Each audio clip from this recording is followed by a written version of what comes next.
stereo. I don't know what. I already got him on my stereo. So I'm just sitting there, getting pumped, getting ready for the gym. And then I was like, every time I preach, I'm like, God, what do you want me to tell you people? Tiffany trained me that. She trained me on how to do that. So I was like, Lord, what do you want me to tell your people? And then he spoke to me. The first thing he said was family. And then it was like I knew just like that. It was like his thought became my thought, and I just knew. And you know how you say, like, you just know when you know? Like, it was like I just knew. Like, that's what he was telling me to talk about. So I was like, okay, so what about family? And then I felt in my spirit, he said, the brokenness in family. The brokenness. Down a little bit. So I was like, okay. And then he confirmed it later on that night. He confirmed it that, this was what he wanted me to preach on. Because I don't want to preach on what I feel is comfortable. I want to preach on what he wants me to preach on. So the message that he gave me was the broken family. And Satan has a mission. And I don't want to give him too much glory, but I'm going to open up talking about Satan's plan and different ways in which he wants to attack family, and why family is so important, the image of what family should look like and what it actually looks like now. Satan devises different plans on to attack the family. Because you think about it, the family is the center point in which we are what we are in reality because of the way we're raised, because of our family, because of what we are taught by our parents. For some of us, it may not have been a mom or dad, and it may have been a system. And some of the different ways, I'm going to talk about different ways that Satan attacks families. Number one, he aims in general to destroy what God has created. That ultimately has been Satan's plan since the beginning. And before, I didn't understand why. There's actually, like, when I was a very religious Christian, I didn't understand, like, why Satan hated mankind so much until I really started to get the revelation that, we are created in the image of God, and Satan is an angel, which is a ministering spirit, and we're flesh and bone. So to him, it's like, how can I be this angelic angel? And in the book of Ezekiel, we see how the Bible when God is like, man, Lucifer, look at all that in the church. Jesus Christ being the bridegroom, Jesus Christ, the church being the bridegroom, Jesus being the bridegroom in the church. You know what I'm saying. Yeah, the church being the bride and Jesus being the groom. 3, Satan hates our children. He delights when our decisions as an adult affect our children by turning them against God and the church. Sometimes we become the enemy's tool to do that when we follow his ways more than God's. To do when we are not submitted to God. This is why Satan hates our children, because children are innocent. Adam and Eve were innocent. And he loves and he feeds after innocence. He feeds after what is pure. And sometimes parents become the tools of Satan to destroy their very own children. 4, the enemy wants to take out the primary place of disciple making. See, Jesus, he went around and he had his, this is what it's all about. It's about making disciples. There's more to it than that, but one of the main principles is about making disciples. But disciple making starts in the family. The enemy wants to take out the primary place of disciple making. The first place for making disciples is in the home, where parents are to disciple their children. But we know that's not always the case. Sometimes we don't have our father there. Sometimes the father's locked up. Sometimes, especially in our generation, single mothers. Sometimes the system is our father. For me, it was the military. Satan strives to remove people from ministry. The bottom line is that Satan wants to destroy our homes so that we have nothing left for ministry. Number 6, he always wants to hinder prayer. Prayer is the main line of communication between us in God the Father through his Son Jesus Christ.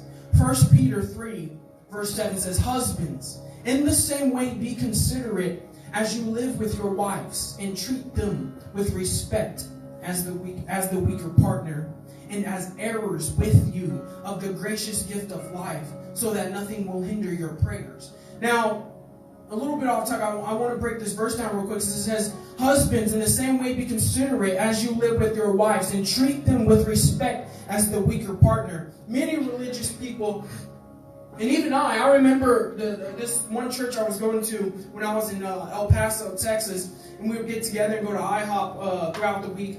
And I remember we would talk about this, and we would use it in the sense that women are weaker, in the sense that they are weaker, inferior to men. But that's not what the Hebrew word vessel means. When Peter was talking about the woman being the weaker vessel, he's talking about a woman being like fine china, and a man being like cast iron. The woman should be treated as fine china, cherished, taken care of, something that's precious. That's what he means when he talks about the weaker vessel. She is brittle. She is like, glass. You take good care of it. A crystal. You shine it. You put it on display. And the man is like fine iron. It's like a cast iron skillet. You can go through some troubles. You can go through some pain. You can drop him, and he bounces back. Number 7, Satan delights in scars he can attack later in life.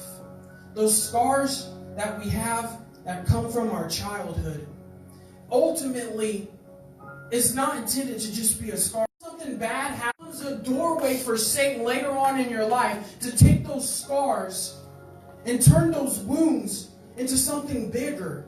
To open up a door to take you down a path that God never intended you to walk down. And the majority of where people are today are because of the life that they grew up in as a child. Number 8, to bring generational curses. That's what Satan wants to do to the family. He wants to bring in generational curses. Fatherless generation. I see it all the time being in correctional. I see it, the men, their fathers were locked up. Now they're locked up. Men who grew up in the system, in the foster care system, and now their children are in the system. The generational curses, they're broad. There's so many, but Satan wants to curse the family from generation to generation to keep them in bondage. The greatest thing, especially with the military mindset, you have to know how your enemy operates so that you can effectively dismantle his kingdom. So that you can effectively use his own weapons against him. You want to know how your enemy is operating and trying to attack you, so that you know how to better prepare yourself through Jesus Christ. Now, it's unfortunate that we grow up in a system like this. We grow up where family is broken. Family, it's so sad because especially in the youth and the children, and you see it on TV, you see the little kids, like they talk about how they have 2 mommies and 2 daddies, and they're not talking about stepmom and a stepdad. We see how they don't even know, like family has been so distorted now that this is the lie that children receive. The world that we live in now, it's like everything that is an abomination to God is acceptable. And this is what the young people are being fed. This is what they're being fed, that this is acceptable. And it's starting to look more like Sodom and Gomorrah from generation to generation. It seems to be such a faithless nation. But there is a generation that God is calling up. There is a generation of young and old. There is a generation like when God told Jeremiah, He's raising up a generation. He's raising up a generation. Each generation, He is raising up warriors. He is raising up kings. He is raising up queens. He is taking those who have been through the bottom. He is taking those who came from the gutter. He is taking those who have dug through the trash can to find their next meal. He's taking those who have stood on street corners and had to hold up signs that saying, "Help me, I'm hungry." He's taking those who came from absolutely nothing and He's making them into something. But we have to understand that the family is broken. What we call family today is broken. But our real family is our spiritual family. The body of Christ. And in Matthew chapter 12, go there. Matthew chapter 12, starting at verse 46.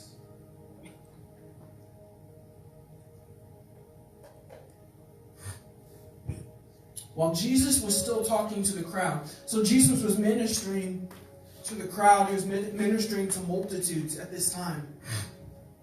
His mother and his brothers stood outside wanting to speak to him. Someone told him, "Your mother and your brothers are standing outside wanting to speak to you." He replied to him, "Who is my mother and who is my brothers? And who are my brothers?" Pointing to his disciples, he said, Here are my mother and my brothers. For whoever does the will of my Father in heaven is my brother and sister and mother. It's not that Jesus was trying to bash his mom and his brother, but he was seeing life through a different perspective. He's raising up a generation of spiritual fathers, and he's raising up a generation of spiritual mothers. And what Jesus was saying is, my family, they're my disciples. Those who are about my Father's business are the ones who are my true family. Because when you come to Christ, those who you call fam are going to be the first ones to turn their back on you. He's saying, my disciples, those are my brothers. Those are my sisters. That's my mother. That's my true family. God is raising up spiritual mothers and fathers. This is what the apostolic is about, raising up spiritual mothers and fathers. Spiritual parents are there to raise you in your identity and to guide you into your full potential in Christ. It's unfortunate because many of us, we are born into a broken family. And God has ordained men and women to be spiritual parents, to not to necessarily take the place of our birth parents, but like Jesus said, "Hey mom, hey brother, this is my real family." Those were his brothers and his sisters spiritually, but Jesus was there to bring them into their destiny and into their calling. And that's what a spiritual father, that's what a spiritual mother does. Yesterday Victoria was talking about how when she's teaching, how there are some people, they will teach as it's a check in the box. You know, they go, they speak, they teach, and it's a check in the box. And then there are some that do it from their heart. They do it in a sense where they see the children as their own children. And you reach at a greater level when you teach like that. That's what a spiritual parent is like. They're not just teaching and trying to lead you to get a check in the box to say the assignment's done, but they do it in a way where they look at you as their spiritual children. The way the Apostle Paul was a spiritual father of Timothy, and they called him father. And they, even throughout the history and the generations of the Israelites, they said our father's father, and it was always about their father's father. They put something high on the name of the Father. And also God is raising up spiritual mothers as well. So God has put people in a position to raise you where your earthly parents have failed to meet the standard. God's saying, I'm calling a generation of spiritual parents, a generation of spiritual mothers, a generation of spiritual fathers to nurture you, to feed you. And when I'm talking about nurturing and feeding, I'm talking spiritually. To meet you where you're at your weakest. To give you the discipleship that you should have had in your family. But because we're born in a world of sin, it's unfortunate that the home is broken. And that's the place where Satan does his best to destroy. Because if you can destroy a family, you can destroy the generations that come after them. And then all you have to do is look around the world and see the chaos and bring it back to the roots, which should begin the family. 1 Corinthians chapter 1, verse 27. This is what I love about God.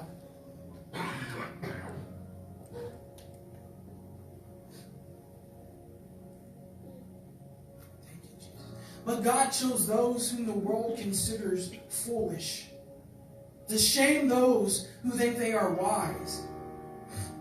Listen to the high and mighty. He chose the lowly, the laughable in the world's eyes, nobodies, so that he would shame the somebodies.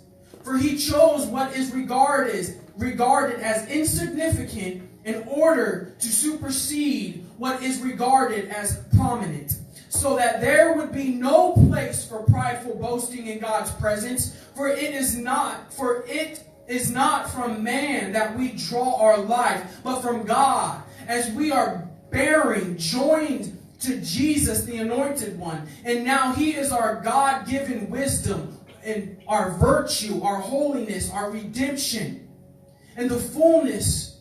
And this fulfills what is written. If anyone boasts, let him only boast in that the Lord, and what the Lord has done.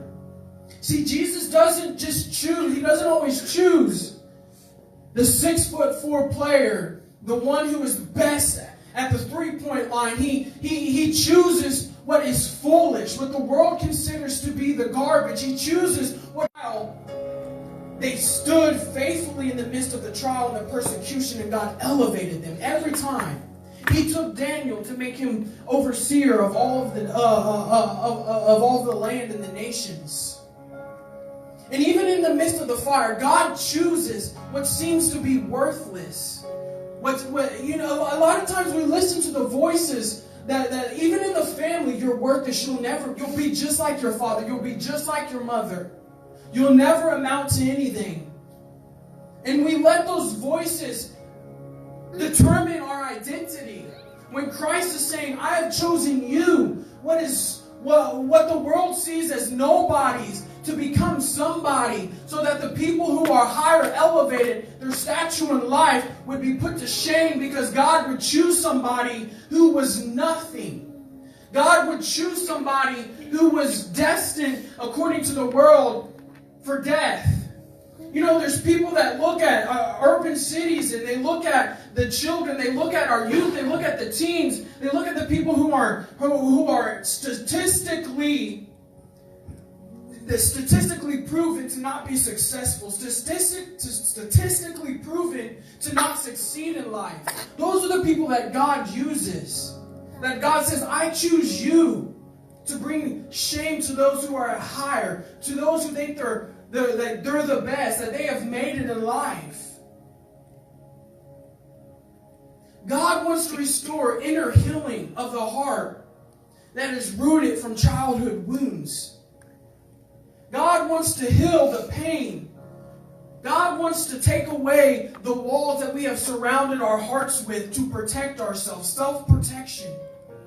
I was looking up the statistics last night, and according to the National Child Traumatic Stress Network, it says that 78% of children reported more than one traumatic experience before the age of 5.